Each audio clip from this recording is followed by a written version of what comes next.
Selamat malam, selamat datang Aumania. Kita kembali lagi di Midnight Live, program yang selalu muncul saat Indonesia udah gelap. Kan udah malam.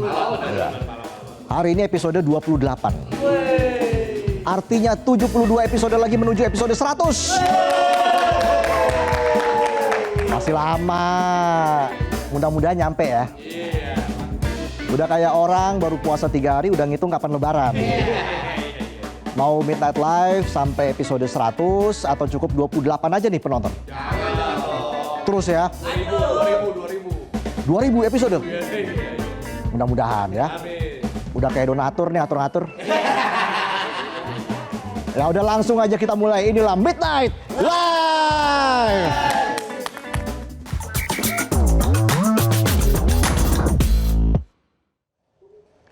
Berita pertama kali ini soal tulis-menulis yang berakhir miris. Jadi di negara ini nulis opini di media bukan cuma butuh otak, tapi juga butuh nyali, CCTV, power bank, dan asuransi. Biar kalau suatu saat kecelakaan sudah punya jaminan kesehatan. Ngomongin soal opini, baru-baru ini ada Mas Yogi Firmansyah, penulis kolom opini di Detikcom. Udah nulis dengan data, referensi, sopan, dan santun. Isi opininya cuma nanya, emang gak ada orang sipil lagi ya? Kok banyak jabatan sipil isinya jenderal? Tapi balasannya bukan argumentasi, malah kata Mas Yogi dia dapat intimidasi. Dari siapa? Sabar, teaser dulu. Katanya demokrasi, tapi begitu ada yang nanya, jawabannya bukan penjelasan, tapi katanya dapat aksi arogan di jalan yang mengancam keselamatan. Jadi ceritanya usai nulis opini, Mas Yogi bilang udah 2 kali diserempet orang gak dikenal. Pertama saat mengantar anaknya ke sekolah TK, motornya diserempet oleh orang tak dikenal yang mengenakan helm full face. Beberapa jam kemudian ia kembali dibuntuti oleh 2 pria berboncengan yang juga memakai helm full face. Dan salah satu dari mereka menendangnya hingga jatuh dari motor. Come on, kalau setiap nulis opini dibalas serempet dan ditendang dari motor, besok-besok orang bikin opini nggak ditemani segelas kopi, tapi ditemani orang asuransi. Polisnya mau diklaim sekarang apa besok, Pak? Apa nunggu ditendang? Mungkin ini membuktikan kalau demokrasi kita masih di atas kertas. Di kertas bebas bicara, di jalan dibuat takut bersuara. Udah kayak di medsos, beda pendapat dianggap hate speech. Terus joget velocity. Joget velocity bisa dikira kode FBI. Apa kabar Midnight Live 2 kali seminggu? Takut saya. Mas Yogi yang sesekali beropini aja diserempet, bisa-bisa gue dipelet. Itu melet ya. Penonton ketawa saya waspada. Bos, kalau orang nulis opini aja diteror, maka tinggal tunggu waktu generasi ke depan bilang, daripada lo nulis, mending live TikTok. Curhat galau sambil joget statue-statue dapat gift. Ada bunga mawar sampai kapal pesiar. LALR, lampu kakak. Kayak kenal deh. ULALR, lampu kakak. Seneng ya? Komnas HAM udah bicara, Dewan Pers juga buka suara, dan Aji udah kasih kecaman. Bahkan Kepala PCO alias Jubir Istana juga sudah bilang, kalau Istana nggak mempersoalkan tulisan opini itu, bahkan kalau perlu tulisannya dinaikin aja lagi. Kali ini keren. Kalau panggung politik sempat diisi sukaria joget sana-sini, kenapa sekarang meluapkan ekspresi jadi ngeri? Belum selesai trauma karena ada yang dikirim paketan isi bangkai hewan, sekarang ada yang dapat serempetan dan tendangan. Jangan sampai opini yang hanya kumpulan kata-kata dianggap lebih berbahaya dari kumpulan ormas bersenjata. Bisa aja saya? Ingat, negara ini bisa merdeka bukan karena semua diam, tapi karena semua berani bersuara.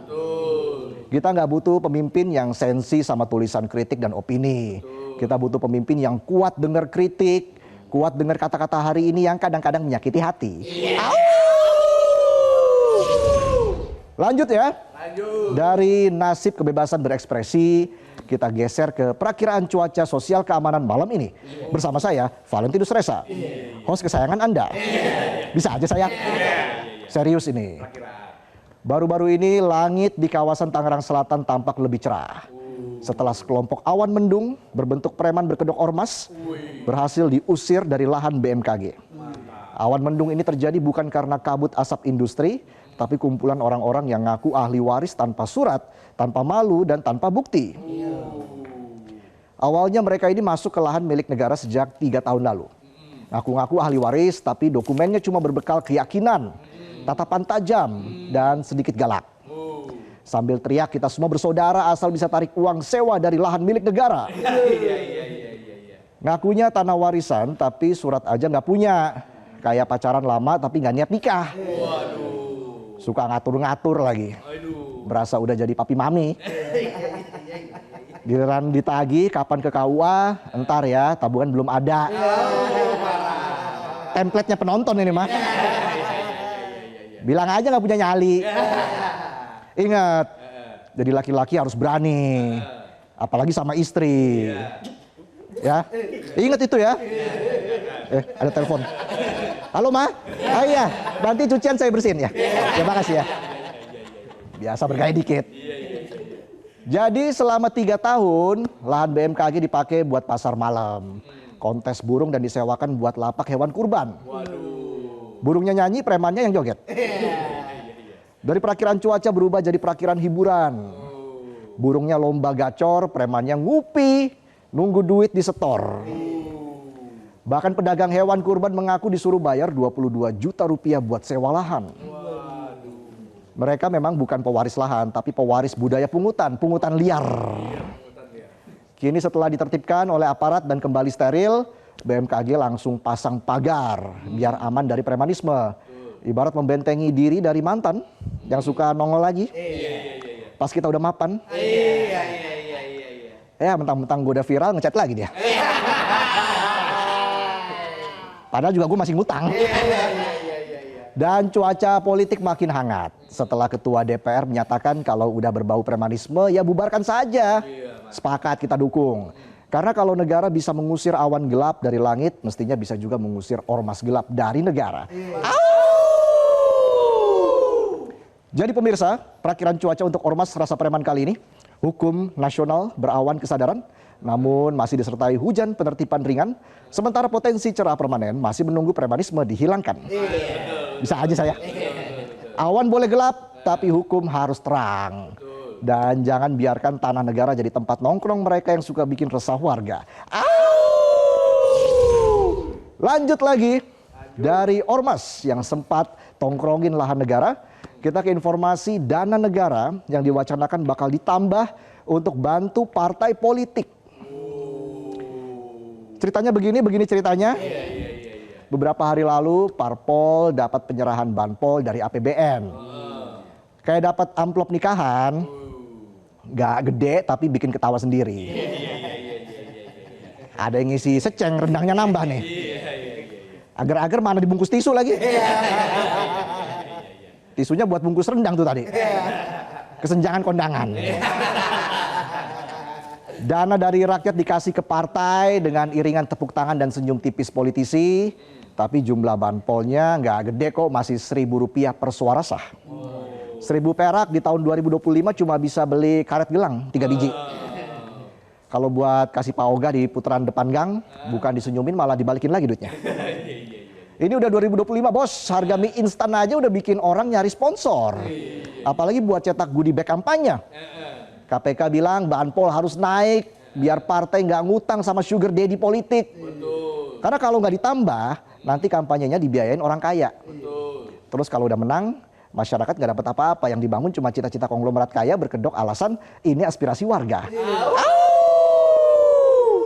KPK dan LIPI sempat menghitung kebutuhan banpol itu seharusnya Rp16.922 per suara. Itu artinya banpol yang sekarang jaraknya jauh banget. Sejauh mimpi lo jadian sama gebetan yang cuma nganggap lo kakak kelas. Kakak ke-16 lagi.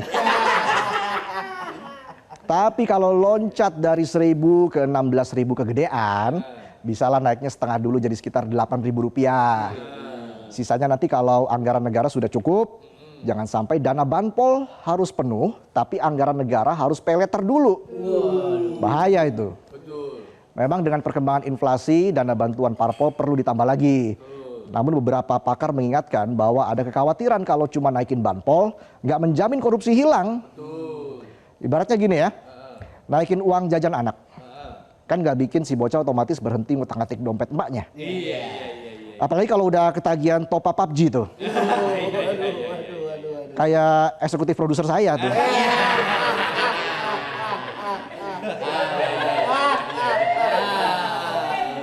Buat beli senjata.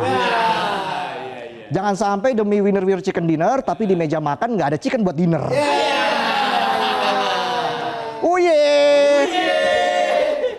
Menurut para pakar, sebelum dana banpol ditambah, harusnya transparansi dulu yang dibenahi. Ibarat naksir sama mahasiswa baru atau mahasiswi baru, jangan langsung ngajak nikah, padahal belum kenal sama ortunya. Tahu sih lo udah dikejar usia, tapi masih aja betah di kampus, gak lulus-lulus, veteran. Kayak nama jalan tuh, pada macet lagi. Jangan sampai dananya ditambah, tapi laporan masih ditulis pakai Excel bajakan. Dan laporan ke publik cuma file PDF 3 MB, isinya foto-foto lomba makan kerupuk sama balap karung. Mana karungnya bekas beras bansos? Ada logo partainya lagi. Jadi faktor integritas dan transparansi juga harus diutamakan. Laporan keuangan parpol harus bisa dilihat rakyat. Bahkan kalau bisa sudah digital, bisa di-download siapa saja. Atau kalau bisa bikin live streaming di YouTube, ya sekali-sekali kita punya parpol viral. Karena transparansi bukan karena skandal korupsi. Intinya kita dukung penguatan parpol dengan dana yang pantas. Tapi pantas juga kita tuntut partai untuk transparan dan akuntabel. Karena demokrasi tanpa uang gak jalan. Tapi demokrasi tanpa amanah sama aja jeblok ke dalam lingkar setan korupsi yang gitu-gitu aja. Orangnya mereka-mereka aja. Yang susah ya kita-kita aja. Masih kurang? Kita punya satu lagi informasi. Kali ini kita bakal bahas Liga 1. Persib juara Liga 1 bro. Back to back champion. Maung Bandungnya gagah di lapangan tapi supporternya lebay di perayaan. Udah kayak bocah metik knalpot brong tapi remnya blong. Pengennya gaya bisa kebut-kebutan ujungnya kecelakaan. Viral. Ikan hiu masuk tong I love you tapi bohong. Bisa aja saya. Kita mulai dari laga sedang berjalan, laga penutup di GBLA antara Persib kontra Persis Solo dibikin meriah. Tidak hanya dengan yel-yel tapi juga dengan flare. Mereka bilang inilah ekspresi cinta supporter. Tapi kalau cintanya sampai bawa api, ini bukan cinta lagi, tapi malah bikin emosi. Aturannya jelas, flare itu dilarang FIFA.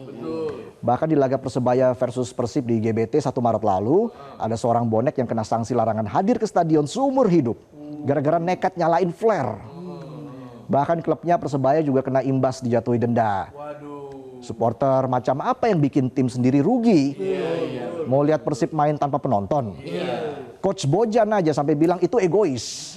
Gak berhenti di flare, pasca laga kondisinya makin tak terduga, stadion GBLA langsung berubah jadi tempat syuting film laga. Rusak. Lebih rusak dari hatiku saat tahu orang tuamu tidak memberi restu.